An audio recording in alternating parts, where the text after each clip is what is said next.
Adventgläubige aus Kalifornien sammelten Geld, um ein Missionsteam nach Australien zu schicken. Sie wollten mit der Arbeit in Australien beginnen, aber Gott hatte noch mehr vor. Geführt von S.N. Haskell machte das Team auf seiner Reise im Jahr 1885 hier in Neuseeland 4 bis 5 Tage Pause. Haskell war beeindruckt von der Freundlichkeit der Menschen und bemerkte die vielen Bibliotheken in der Stadt, was ihn zu der Annahme brachte, dass die Leute am Lernen interessiert sein müssten und daher bestimmt Interesse am Studieren der biblischen Wahrheiten hatten.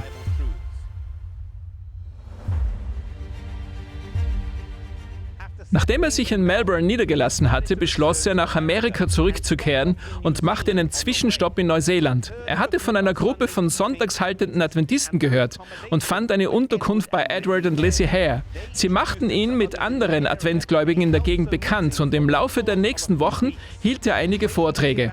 Entgegen der evangelistischen Regeln präsentierte er ihnen bereits am ersten Abend den Sabbat und am zweiten Abend die Wiederkunft Jesu. Sie wurden überzeugt und ermutigten ihn, den Rest ihrer Familie zu besuchen, die im Norden in Cayo lebten.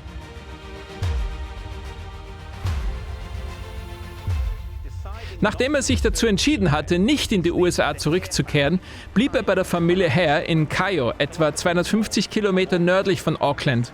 Dieses Gebiet ist reich an religiöser Geschichte, denn die Methodisten, Anglikaner, Katholiken und die Siebenten-Tags-Adventisten haben Wurzeln in dieser Region. Hier traf er auf den Patriarchen der Familie, Joseph Hare, ein Mitglied des irischen Oranje-Ordens, der zusammen mit seiner Familie in einem Haus auf dem Hügel hinter mir wohnte. Er traf auch seinen Sohn Robert. Beide waren Prediger. Haskell wurde eingeladen zu predigen und tat dies an 3 aufeinanderfolgenden Sonntagen sowie bei abendlichen Vorträgen und Bibelstudien am Nachmittag.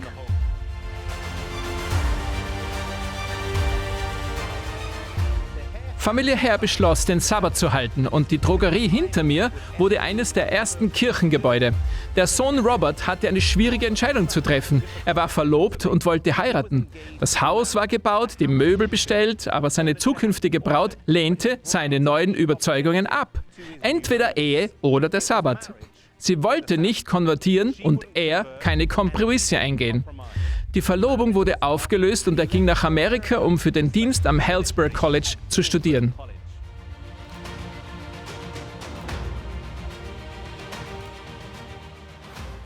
Haskell kehrte 1886 zurück und hielt 2 Wochen lang eine Evangelisation. Bevor er ging, gründete er am 23. März 1886 die Cayo Seventh-day Adventist Church, die erste Gemeinde in Neuseeland. Haskell hatte der Generalkonferenz nur Gutes zu berichten und bat um die Aussendung eines Predigers. Die Wahl fiel auf den 28-jährigen A.G. Daniels, der später der am längsten amtierende Präsident der Generalkonferenz wurde. A.G. Daniels brachte ein 15 Quadratmeter großes Festzelt mit, das zusammen mit einer Pedalorgel hier in diesem Park aufgestellt wurde. Gemeinsam mit seiner Frau lebte er in einem Zelt vor Ort.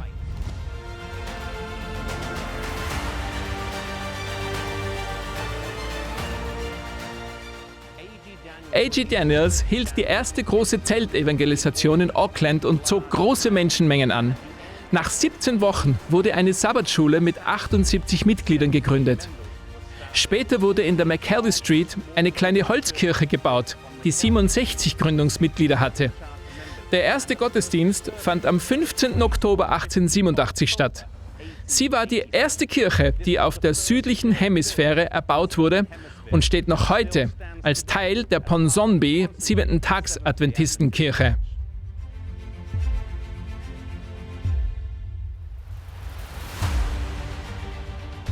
Robert Hare kehrte bald gemeinsam mit seiner amerikanischen Braut Henrietta Johnson aus den USA zurück und begann mit der Arbeit. Einige Jahre später wurde eine Konferenz gebildet und die Arbeit schritt auch im Süden der Insel voran, unter anderem mit S.N. Haskell, der auch dort eine Kirche gründete.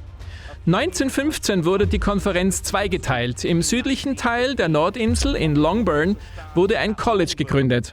Als Ellen White im Südpazifik war, verbrachte sie einige Zeit dort, um beim Aufbau der Kirche mitzuwirken und sprach ebenfalls auf dem ersten neuseeländischen Camp-Meeting.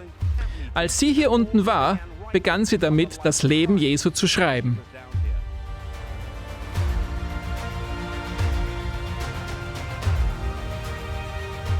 Und so wurde aus dem Zwischenstopp auf dem Weg nach Australien so viel mehr als nur eine kurze Pause.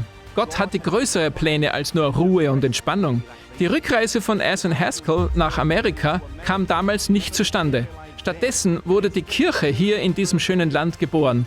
Manchmal haben wir große Pläne, von denen wir uns wünschen, dass Gott sie unterstützt. Und während es gut ist, Pläne zu haben, müssen wir immer dafür offen sein, dass Gott die Dinge anders lenkt und daran denken, dass, so wie Jesaja schon sagt, Gottes Wege höher sind als unsere.